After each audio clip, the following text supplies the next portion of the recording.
네, 우리 함께 보는 말씀은 이사야 44장 1절에서 8절까지입니다. 이사야 44장 1절에서 8절까지 말씀 함께 읽겠습니다.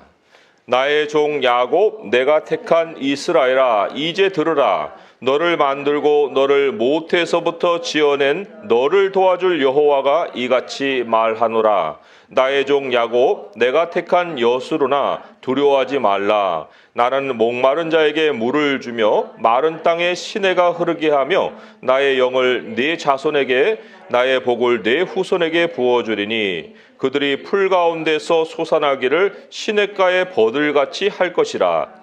한 사람은 이르기를 나는 여호와께 속하였다 할 것이며 또 한 사람은 야곱의 이름으로 자기를 부를 것이며 또 다른 사람은 자기가 여호와께 속하였음을 그의 손으로 기록하고 이스라엘의 이름으로 존귀 여김을 받으리라. 이스라엘의 왕인 여호와, 이스라엘의 구원자인 만군의 여호와가 이같이 말하노라. 나는 처음이요 나는 마지막이라. 나 외에 다른 신이 없느니라. 내가 영원한 백성을 세운 이후로 나처럼 외치며 알리며 나에게 설명할 자가 누구냐. 있거든 될 일과 장차 올 일을 그들에게 알릴지어다.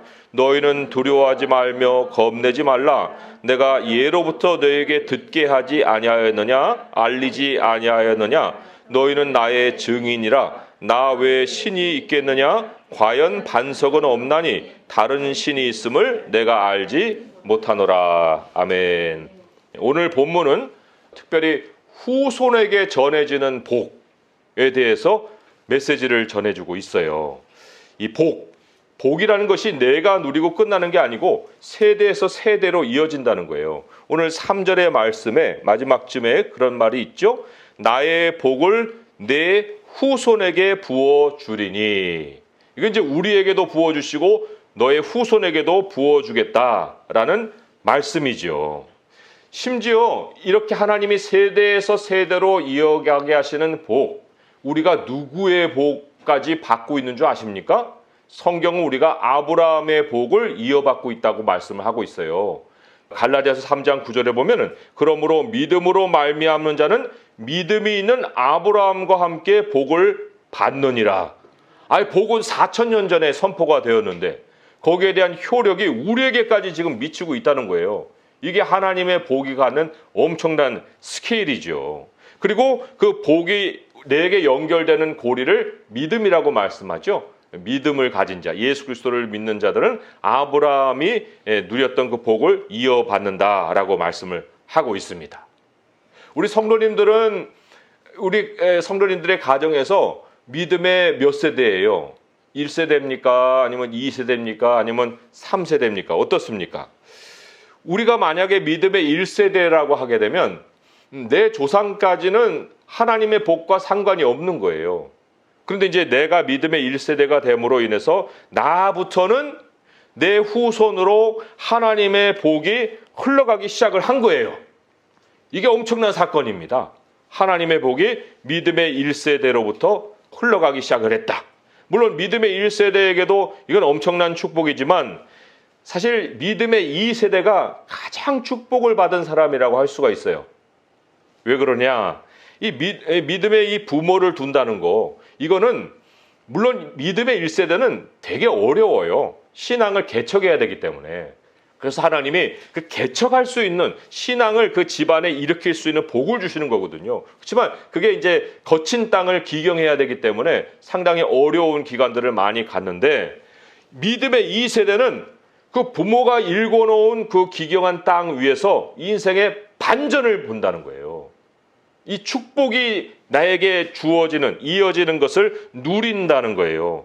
그 믿음의 세대가 참 여러 가지 어려움을 겪지만 그러나 믿음의 2세대부터는 하나님이 풍요를 주시고 평안을 주신다는 거예요. 이 성경이 여러 예를 통해서 그걸 우리에게 가르치고 있어요. 믿음의 2세대로 이제 우리가 아브라함을 믿음의 조상이다라고 얘기하는데 믿음의 2세대가 그럼 누구겠어요? 이삭이잖아요. 근데 성경이 처음이자 마지막으로 표현한 표현이 뭐냐면 거부라는 표현이에요. 거부. 엄청난 부자. 그런데 누구에게 거부라는 말을 썼냐면 이삭에게 그 말을 썼어요. 그러면서 창세기 26장 12절부터 읽어보면 이런 말이 있어요. 이삭이 그 땅에서 농사하여 그 해에 100배나 얻었고 여호와께서 복을 주심으로, 여기 이제 복이 나오죠. 복을 주심으로 그 사람이 창대하고 왕성하여 마침내 거부가 되니라. 엄청난 부자가 되니라. 이런 말씀을 하고 있어요. 출애굽 때에도 누가 약속의 땅에 들어가서 풍요를 얻었습니까? 1세대예요? 2세대예요? 1세대가 아니고 2세대가 그 복을 누렸잖아요. 사실 믿음의 이제 3세대가 되잖아요. 그러면은 믿음의 3세대부터는 경계심이 풀리는 것을 조심해야 됩니다. 그 자기 아비 세대로부터 이제 풍요가 내려오는데 3세대부터는 이게 야곱이 좋은 예예요. 야곱은 세상과 믿음 사이의 갈등을 겪었잖아요. 모든 환경이 다 갖춰졌고 너무 좋은 환경인데, 그런데 이 야곱은 이제 자기 욕심이 좀 세상으로 가다 보니까 거기에서 이제 이런 것도 해보고 저런 것도 해보고 이런 참 아비 세대의 복을 자기가 이렇게 온전히 누리는 환경을 스스로가 이제 거부해버리는 이런 상황이 펼쳐지는 거죠. 그러나 하나님이 또 반드시 그 야곱을 통해서 축복을 구하게 하시죠. 그 축복을 구하게 하심으로 아비의 세대의 복이 이제 흘러갈 수 있게끔 이렇게 만들어 놓으시는 거예요. 아무튼 이런 하나님의 복, 이 하나님의 복이 뭐냐? 우리가 그냥 조상에게서 뭐 재산을 물려받는다? 이런 것은 사실 하나님의 복의 축에도 끼지를 못해요. 만약에 하나님의 복이 그냥 재산이다. 그럼요, 그 재산은 다음 세대까지 가지도 못하고 끝나버릴 수도 있어요. 이 재산은 참 우리가 세상의 예에서도 많이 보지만 그게 분쟁의 씨앗이 되거든요. 부모가 신앙을 물려주지 않고 재산만 딱 물려주면 형제들끼리 반드시 다툼이 일어나게 돼 있어요. 그냥 관계가 다 깨지고 서로 미워하고 굉장히 증오의 대상으로 서로를 바라볼 수가 있거든요. 하나님의 복이 연결되는 연결고리가 아까 뭐라고 그랬죠? 믿음이라고 그랬죠. 믿음이 연결고리여야 되는데, 엄밀히 말해서 이제 오늘 복에 대한 우리가 그 메시지를 들을 때, 야, 이 믿음이 뭐냐? 어떤 것을 믿음이라고 하느냐? 라고 할 때 오늘 말씀에 주의 복과 동의어로 쓴 것이 있어요. 그 동의어를 한번 볼까요? 보면 44장 우리가 3절의 말씀을 다시 한번 읽어보겠습니다. 시작. 나는 목마른 자에게 물을 주며 마른 땅에 시내가 흐르게 하며 나의 영을 내 자손에게 해 나의 복을 내 후손에게 부어 주리니. 이 믿음의 연결고리가 엄밀히 말하면 하나님의 영이에요. 하나님의 영이 자손에게 이어지는 거예요. 하나님의 복이라는 것은 주님의 영이 자손에게로 이어지는 것을 의미합니다. 그러니까 이삭에게 자손이 있었는데 에서와 야곱이잖아요. 그런데 에서는 물려받을 수 있는 모든 조건을 가졌는데 그는 축복을 못 받았고 야곱은 축복을 받았어요. 그러면 그 이유가 어디에 있어요? 그 이유는 다른 데 있는 게 아니라 하나님이 하나님의 영을 거룩한 자손의 계보를 통해서 흘려보내신다는 거예요. 그러니까 주님의 복은 주님의 영과 함께 자손에게 전해지는 것이다. 전달되는 것이다. 이 비밀을 아는 사람만이 왜 성령 충만을 받아야 되느냐 하는 이유를 알 수 있습니다. 성령 충만, 하나님의 복이 하나님의 영에서 나오기 때문에. 우리 좀 한 가지 이사야서에 참고해 볼 필요가 있는 것이 32장이에요. 32장으로 가보시면 거기에 아주 염려 없는 여인들이 나와요. 안일한 여인이라고 얘기하고 염려 없는 여인들. 뭐예요? 조건이 다 갖춰졌는데 뭐 염려할 게 뭐가 있어요? 아무것도 염려할 것이 없는 그러한 여인들이 나오는데 32장에 9절에서 10절의 말씀을 읽어볼게요. 시작. 너희 안일한 여인들아 일어나 내 목소리를 들을지어다. 너희 염려 없는 딸들아 내 말에 귀를 기울일지어다. 너희 염려 없는 여자들아 1년 남짓 지나면 너희가 당황하리니 포도 수확이 없으며 열매 거두는 일이 이르지 않을 것임이라. 염려 없어요. 행복할까요? 하나님이 경고하실 때 1년 남짓이다.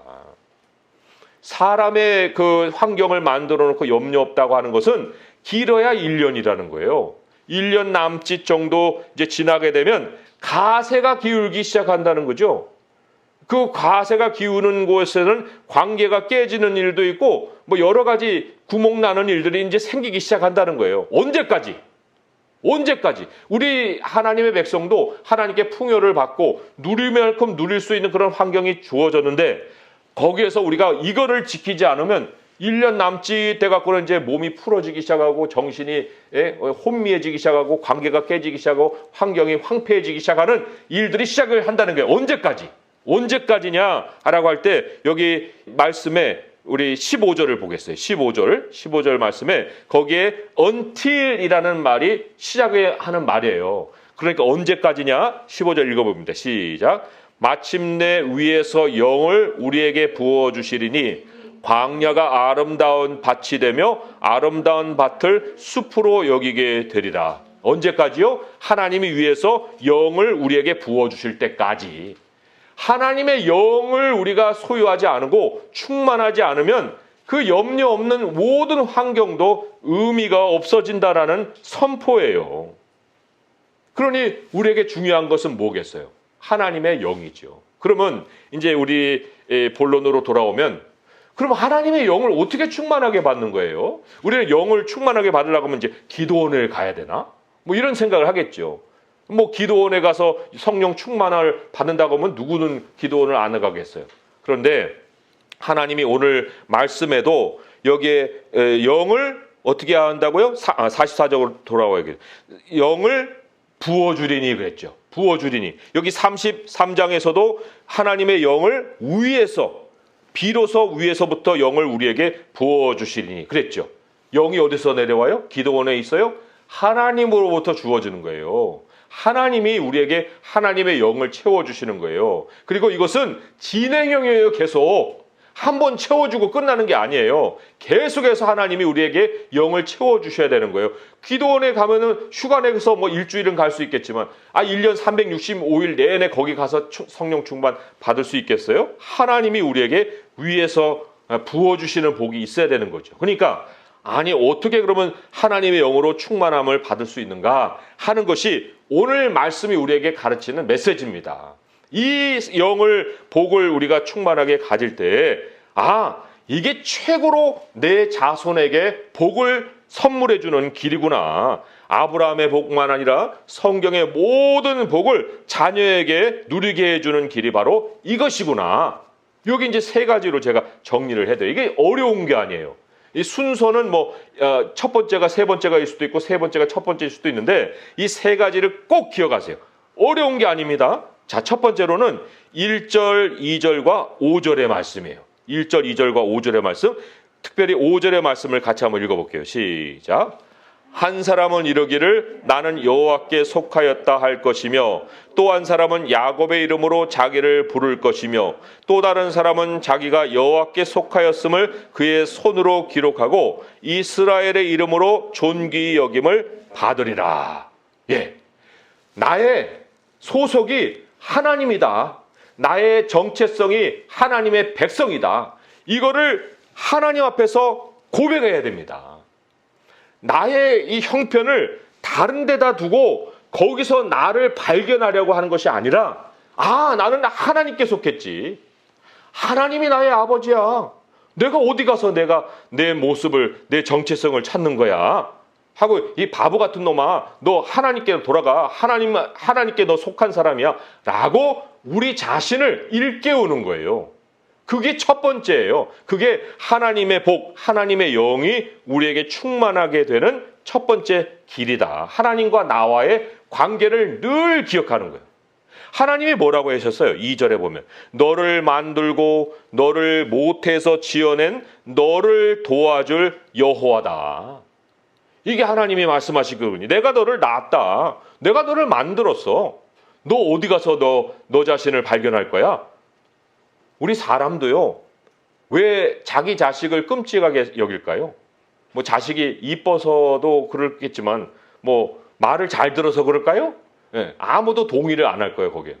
자기 자녀가 굉장히 끔찍하게 생각이 되고 사랑스럽게 된 거는 내가 낳았기 때문에 그런 거예요. 뭐 다른 이유가 있으면 그 이상한 부모예요. 그 하나님이 나를 아무 이유 없이 사랑해 주시는 이유는 다른 게 아니에요. 내가 너를 만들었어. 내가 너를 낳았다니까. 그게 하나님이 우리를 사랑해 주실 수 있는 유일한 이유입니다.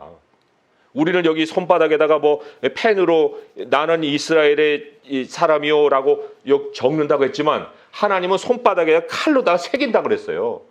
예수 그리스도께서 십자가에서 우리를 사랑하셔서 죽으셨다고요. 그게 하나님이 우리에게 보여주신 사랑이에요. 그러니까 하나님이 나를 사랑하셔. 하나님은 나의 아빠야. 라고 생각할 때마다 우리 안에 영이 충만해지는 겁니다. 하나님을 모시는데 왜 영이 충만하지 않겠어요?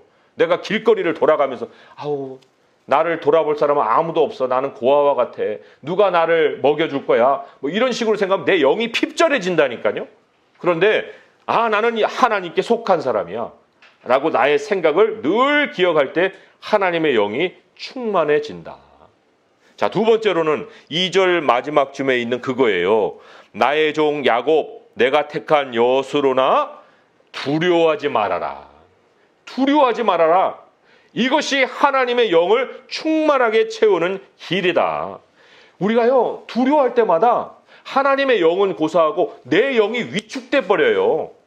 내 영이 쪼그라져 버려요. 내 영이 어둠에 갇혀버립니다. 어린아이가 엄마 다리를 붙들고 있다고 생각해 보세요. 그럼 뭐 걱정할 게 없잖아요. 근데 다리는 엄마 다리를 붙들고 있는데 눈은 저기 이렇게 걸어오는 개를 보고 있어. 그러면은 애 다리가 부들부들 안 떠들겠어요? 떨리죠. 왜 개를 봐? 엄마 저기 붙들고 있는 자기를 봐야죠. 그러니까 무서워하지 말라는 그 이유는 다른 게 있는 것이 아니라 하나님이 우리와 함께 하시기 때문에 두려울 이유, 제3자가 볼 때는 애가 막 다리가 후두둑 하는 걸 우습다고 쳐다보지 않겠습니까? 야, 너 뭐 때문에 이렇게 무서워하냐? 또 엄마하고 같이 있잖아. 제3자는 아는데 본인은 그것을 깨달지 못할 때가 있다는 거예요. 잠언의 말씀에 이런 말씀이 하나 있거든요. 이거는 부모가 반드시 새겨야 될 말씀이에요. 뭐 자녀에게는 우리가 뭐 이런 말씀을 전달할 수도 있지만 본인이 먼저 실천해야죠. 본인이. 잠언 14장 26절에 이런 말씀이 있어요. 잠언 14장 26절에 여호와를 경외하는 자에게는 견고한 의뢰가 있나니 그 자녀들에게 피난처가 있으리라. 견고한 의뢰라는 것은 확신이 있는 거예요. 여호와를 두려워하는 믿음의 1세대냐 너? 그러면 너 견고하게 하나님을 믿는 모습이 있어야지. 왜 흔들려? 네가 흔들리니까 자녀도 흔들리는 거야. 여호와를 두려워하는 자에게는 견고한 의뢰가 있으니 네 자녀에게 피난처가 있을 것이다. 부모가 흔들리지 않는 모습을 가져야 내 자녀도 흔들림 없는 안정된 삶을 사는 거예요. 그러니까 우리가 성령의 충만함을 받기 위해서는 내 스스로가 두려워하지 말아야 합니다. 나는 하나님께 속했어. 하나님은 나의 아버지시고 나를 돌봐주셔. 그러니 내가 누구를 두려워할 거야? 뭐를 두려워해? 하고 두려워하지 않는 거. 이게 두 번째예요. 세 번째로는 오늘 본문으로 돌아오면 8절의 말씀에 이제 두려워하고 겁내지 말라는 말씀 뒤에 뭐가 있죠? 8절 말씀 한번 읽어보겠습니다. 시작. 너희는 두려워하지 말며 겁내지 말라. 내가 예로부터 너희에게 듣게 하지 아니하였느냐? 알리지 아니하였느냐? 거기까지요. 예로부터 너희에게 듣게 하지 아니하였느냐? 알리지 아니하였느냐? 예로부터 듣게 해주신 것이 뭐예요? 기록된 말씀이에요. 하나님의 말씀. 예로부터 듣게 해주신 그 말씀을 내가 들어야 돼요. 하나님의 말씀은 진리의 영으로 기록된 거거든요. 하나님의 말씀으로 우리가 마음을 채우면 채울수록 하나님의 영이 우리 안에서 역사합니다. 하나님의 생각이 우리 안에서 역사를 하는 거예요. 내 영의 생각이 아니라 하나님의 영의 생각으로 우리가 충만해지는 거예요. 이게 세 가지예요. 여기에 어려운 거 뭐 있어요? 하나님은 나의 아버지세요. 나는 하나님께 속했어요. 하나님 그래서 나는 두려워하지 않을 거예요. 그리고 하나님이 내게 예로부터 들려주신 이 성경의 말씀을 나는 항상 듣고 마음에 생각을 할 거예요. 라고 우리가 하나님께 이 마음을 단단하게 가질 때 위로부터 하나님이 영을 끊임없이 부어주신다는 겁니다. 이게 이례적인 사건이 아니라는 거예요. 참 그런데 참 하나님이 얼마나 놀라운 복을 우리에게 시행하겠다고 약속을 해주시는가 할 때 우리 8절 마지막까지 안 읽었지만 중간에 이런 말씀이 있죠. 너희는 나의 증인이라. 굉장히 중요한 선포예요. 너희는 나의 증인이라. 뭐 이게 야, 너 가서 하나님 좀 증거해. 네 말로다 좀 증거해. 이런 의미로 너는 나의 증인이라고 얘기한 게 아니에요. 이 증인이라는 것은 입증이라는 뜻을 가집니다. 입증. 뭐예요? 너는 하나님이 하나님 된 것을 입증하는 증거야. 내가 너를 통해서 내가 살아있는 하나님이라는 걸 입증해 볼 거야. 너는 나의 증인이야. 하나님이 우리를 풍성한 것으로 채워주셔서 너가 하나님이 복 주시는 자인 것을 너를 통해서 내가 나타낼 거야. 이게 하나님의 결심이에요. 너희는 나의 증인이다. 하나님이 우리의 존재를 채워서 하나님이 우리를 복으로 살피신다는 것을 세상으로 보게 해 주신다는 겁니다. 이 약속만큼 어마어마한 약속이 어디 있어요. 그리고 이 약속의 말씀을 우리가 붙들고 이 약속의 말씀대로 살아갈 때 이 풍요로움을 자손이 보는 거예요. 자손이 함께 경험하는 거예요. 그리고 자손이 함께 우리 아버지가 살아가는 그 방식으로 나도 살면 하나님이 내게 또한 복을 주시는 거구나. 믿음의 환경을 만들어 놓은 것이 우리 하나님이 이 세대에게 주시는 복입니다. 1세대는 그것까지가 사명이에요. 그러나 2세대는 이제 그 안에서 이삭과 같이 풍요를 누리고 또 부를 누리고 그리고 누리는 것만이 아니라 이제 그것을 하나님이 맡기신 사명과 함께 결합하여서 자신의 평생을 하나님이 주시는 그 은사와 또 선물로다가 다른 사람들을 베풀고 채워주는 삶을 살게 되는 거죠. 이게 차고 하니까 제3세대는 경계를 해야 될 만큼의 그 복이 물려지는 겁니다. 이런 하나님의 복이 있는데 우리가 어찌 성령 충만을 무슨 영적인 현상에만 묶어놓고 그걸 뭐 특별한 기회를 가져야서만 내게 주어지는 뭐 경험으로 생각할 이유가 어디 있습니까? 없어요. 우리가 오늘 말씀을 이제 들었으니 하나님 맞아요. 나는 여호와께 속했어요. 나는 두려워하지 않아요. 나는 예로부터 말씀해 주신 말씀을 듣겠습니다. 이 세 가지 실천을 하셔서 주의 영으로 충만함을 받고 주님의 복을 내 후손에게 전해줄 수 있는 선대가 될 수 있기를 주님의 이름으로 축원드립니다. 기도하겠습니다. 하나님 아버지 감사합니다.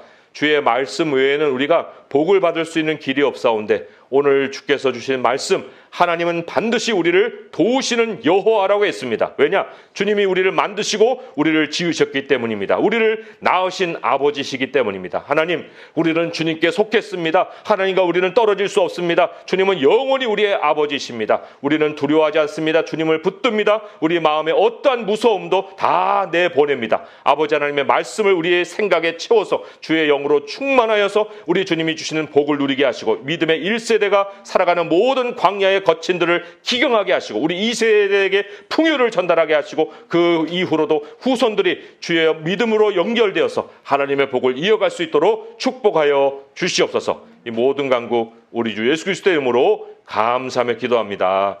아멘.